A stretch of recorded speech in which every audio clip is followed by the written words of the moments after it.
Guys one plus note India में launch तो हो गया, लेकिन इसके लॉन्च के बाद मुझे एक मिक्स सी फीलिंग आ रही है। क्योंकि जिस प्राइस पॉइंट पर ये डिवाइस लॉन्च हुआ है उसके बाद में ये समझ में नहीं आ रहा कि इसे देखकर खुश होना चाहिए या फिर सैड होना चाहिए।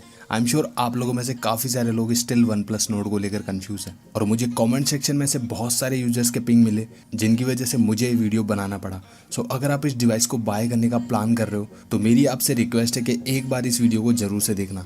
उसके बाद आपको ये डिवाइस खरीदना है या फिर नहीं खरीदना है, ये चीज़ आप पे डिपेंड करती है। ऑलराइट गाइस, सो इतना सारा हाइप बनाने के बाद वन प्लस ने इस डिवाइस के स्टार्टिंग वेरिएंट को लॉन्च किया 24,999 के प्राइस पॉइंट पर, जो सिर्फ सुनने में अच्छा लगता है। क्योंकि 25,000 के प्राइस पॉइंट पर अगर ये डिवाइस आपको कुछ अच्छे स्पेक्स ऑफर करता है तो कुछ ऐसे स्पेक्स भी है जिन्हें आप इग्नोर नहीं कर सकते। और सिर्फ दिखाने के लिए उन्होंने 25,000 के स्टार्टिंग प्राइस पर वन प्लस नोट को लॉन्च किया, जबकि उनका एक्चुअल में फोकस 8 GB और 12 GB वेरिएंट के ऊपर ही था। 6 GB 64 GB वेरिएंट को लॉन्च करना it's just a business strategy, जो कि वेस्ट ऑफ मनी प्रोडक्ट है। क्योंकि वन प्लस इस चीज़ को काफ़ी अच्छे से जानता है कि इन 2 महीनों में बहुत कुछ चेंज हो जाएगा। स्नैपड्रैगन 765G या फिर इससे बेटर प्रोसेसर के साथ में आपको और भी काफ़ी सारे डिवाइस देखने को मिल जाएंगे। तो फिर आप लोग 2 महीने बाद इस डिवाइस को बाई क्यों करोगे? और जो 6 GB 64 GB वेरिएंट है उसको तो डेफिनेटली नहीं करोगे, क्योंकि अभी के टाइम में स्मार्टफोन में स्टोरेज एक इंपॉर्टेंट पार्ट बन चुका है और 64 GB इज़ नॉट इनफ। ऊपर से स्टोरेज को आप मेमोरी कार्ड के थ्रू एक्सटेंड भी नहीं कर सकते।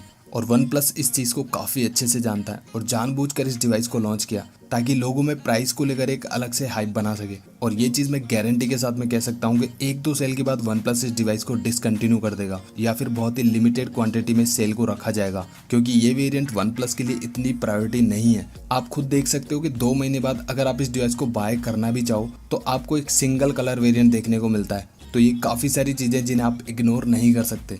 इसे अगर बिजनेस वाइज देखो तो एक कहावत है कि सांप भी मर गया और लाठी भी नहीं टूटी। मतलब 25,000 के प्राइस बजट पर डिवाइस लॉन्च करके उन्होंने अपना प्रॉमिस भी पूरा कर दिया और लोगों का पोपट भी बना दिया। सो बेसिकली आप ये बोल सकते हो कि वन प्लस के सिर्फ 2 ही वेरिएंट इंडिया में देखने को मिलते हैं। 28,000 के प्राइस सेगमेंट में 8 GB 128 GB और 30,000 के प्राइस सेगमेंट में 12 GB 256 GB।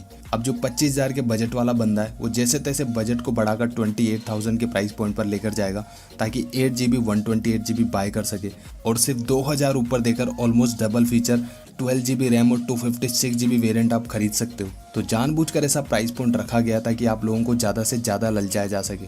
अब अगर वन प्लस में से ऑक्सीजन ओएस को निकाल दो तो आप लोगों के हाथ में ओप्पो का डिवाइस रह जाएगा। तब क्या आप इस डिवाइस को बाय करोगे? मुझे पता है कि काफ़ी सारे लोग सिर्फ ऑक्सीजन यूआई के बेस पर इस डिवाइस को खरीद सकते हैं, क्योंकि ऑक्सीजन यूआई है ही इतना अच्छा, एक neat and clean seamless UI. अब इसका मतलब ये नहीं कि डिवाइस अच्छा नहीं है। अगर ये डिवाइस 6 GB 128 GB वेरिएंट पर 25,000 के प्राइस पॉइंट पर लॉन्च किया जाता तो एक बेस्ट डिवाइस हो सकता था, बट 25,000 वाले वेरिएंट का होना नहीं होने के बराबर है। बाकी डिवाइस में काफ़ी सारे ऐसे फीचर्स भी है जो आपके लिए यूज़फुल हो सकते हैं, बट सेम प्राइस सेगमेंट में आपको मार्केट में सिमिलर स्पेक्स के ऊपर और भी काफ़ी सारे ऐसे डिवाइस देखने को मिल जाएंगे, लाइक ग्लास बेल डिजाइन, जहां मेटेलिक फ्रेम तो वन प्लस ने हटा दिया, तो बाकी अदर डिवाइस में भी आपको इजीली देखने को मिल जाएगा। सोनी IMX 586 जैसा सेंसर भी आपको काफ़ी सारे डिवाइस ऑफर करते हैं। कैमरा में OIS जैसे फीचर के अलावा ऐसा क्या है जो आपको बाकी डिवाइस नहीं दे सकते? एक प्राइमरी सेंसर को छोड़कर बाकी सेंसर वही चिपका दिए गए हैं जो आपको 15 से 16,000 के प्राइस बजट के फ़ोन में भी देखने को मिल जाते हैं। बाकी कैमरा और डिस्प्ले का जो परफॉर्मेंस है वो एक्चुअल में कैसा होगा वो तो फर्स्ट रिव्यू के बाद में ही पता चलेगा। सो कहने का मतलब ये है कि सिर्फ ब्रांड वैल्यू को मत देखो।